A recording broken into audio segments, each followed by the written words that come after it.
ಬಡಪಾಯಿ ಕರಡಿಯ ಕತೆ. ಅದು ಬೆಳಗಿನ ಉಲ್ಲಾಸಕರದ ದಿನವಾಗಿತ್ತು. ಒಂದು ಕರಡಿ ಏನನ್ನೋ ಗುನುಗುನಿಸುತ್ತಾ ನಡೆದು ಹೋಗುತ್ತಿದ್ದಾಗ ಹಠಾತ್ತಾಗಿ ಒಂದು ಬಾಣ ಬಂದು ಅದರ ಮೂಗಿಗೆ ತಗುಲಿತು. ಬಹು ಬೇಗವಾಗಿ ಅಂತಹುದೇ ಇನ್ನೊಂದು ಬಾಣ ಅದರ ಎದೆಗೆ ತಾಕಿತು. ನಂತರ ಕರಡಿಗೆ ತುಂಬ ಕೋಪ ಬಂದಿತು.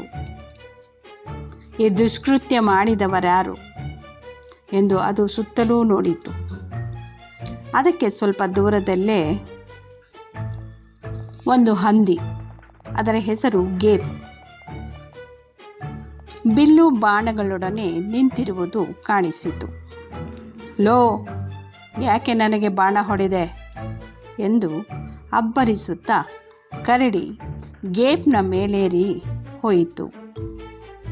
ಗೇಪ್ಗೆ ಭಯವಾಯಿತು. ಅದರ ಕಾಲುಗಳು ಭಯದಿಂದ ನಡಗತೊಡಗಿದವು. ಅದು ತೊದಲುತ್ತಾ ಹೇಳಿತು, ಅಣ್ಣ ಅಣ್ಣ ಕ್ಷಮಿಸು, ನಾನು ಬಾಣ ಬಿಟ್ಟದ್ದು ಮುಳ್ಳು ಹಂದಿಗೆ.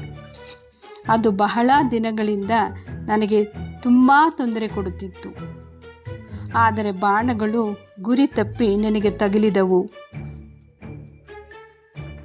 ಅಷ್ಟರಲ್ಲೇ ಪಕ್ಕದ ಪೊದೆಯಿಂದ ಪಕಪಕನೆ ನಕ್ಕ ಸದ್ದಾಯಿತು. ಕರಡಿ ಅಲ್ಲಿ ಹೋಗಿ ನೋಡಿದರೆ ಅಲ್ಲಿ ಮುಳ್ಳು ಹಂದಿ ಇತ್ತು. ಕರಡಿಗೆ ಗೇಪ್ನ ಮೇಲೆ ಕರುಣೆ ಬಂದಿತು. ಅದು ಮುಳ್ಳು ಹಂದಿಗೆ ಎರಡೇಟು ಹೊಡೆದು ಪಾಠ ಕಲಿಸಿತು.